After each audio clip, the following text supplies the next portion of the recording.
Thomas and the Swan. Thomas and Gordon were at the big station where Gordon had just backed down to take the express. "Hello, Gordon," said a voice. "Remember us?" Gordon was late and not in the mood for guessing games, but he thought he recognized the voice. Pip? He ventured carefully. Or is it Emma? "It's me," Philippa laughed. "Well done. Emma is at the back today." Why are you here? Asked Thomas. The question was answered at once as the Fat Controller arrived. Philippa and Emma, the Fat Controller began importantly, could be very helpful to my railway. Yes, sir, agreed Gordon, though he wasn't sure why. Too much time, the Fat Controller went on, is wasted by changing the engines of the express at the other railway. Our timetable is too slow. Suddenly, Gordon realized what the Fat Controller meant. And if Pip and Emma were the express instead of me pulling it, there wouldn't be a changeover. Exactly, agreed the Fat Controller. Well done, Gordon. After that, the Fat Controller often saw Pip and Emma at the big station. You're doing well, he would say kindly. I am very pleased. My plan is working.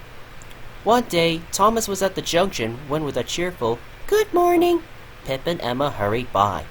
Moments later, with a rattle and a roar, they were gone. They're a great success, remarked Thomas's driver, and Gordon loves it. He says he can now do 2 trips a day instead of 1. A little later, Thomas set off carefully along the branch line, with Annie and Clarabelle following cheerfully behind. Today, there was an inspector on Thomas's footplate, so the small space was quite crowded. The inspector was assessing Thomas's fireman for possible promotion. They stopped at the station by the river for Thomas to take on water. While they waited, Thomas saw something white on the rails in front. "What's that?" he asked. "Just an old newspaper, I expect," said his driver. "Come on." Just then, Thomas saw a white neck uncurl with a yellow beak appear. "Stop!" he called. "It's not a newspaper!" Quickly, the driver braked and the inspector got down. He went to look and then returned to the cab. "It's a swan," the inspector told Thomas's driver. "It must have flown into the parapet of the bridge by mistake. Can you come and help, please?" Thomas watched anxiously as the 2 men lifted the bird. It tried to flap its wings, but only one moved. Very carefully, the inspector and the driver carried the injured swan past Thomas. They placed it gently in a corner of the cab, and the inspector covered it with his coat.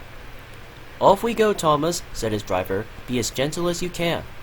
The fireman had told the signalman at the river station what had happened, so they had a clear run to the top station. When they got there, the inspector took the swan in his car to a nearby vet. The vet reset the broken wing and kept the bird in his surgery garden until it was strong enough to fly. Then he went with Thomas to the river to let the swan go free. Word of Thomas's rescue spread fast, and soon all the engines had heard about it.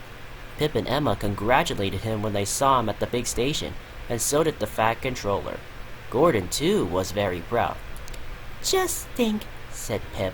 "If it had been us as the express, we wouldn't have been able to stop." "And now we can add injured birds to our list of passengers," said Thomas proudly.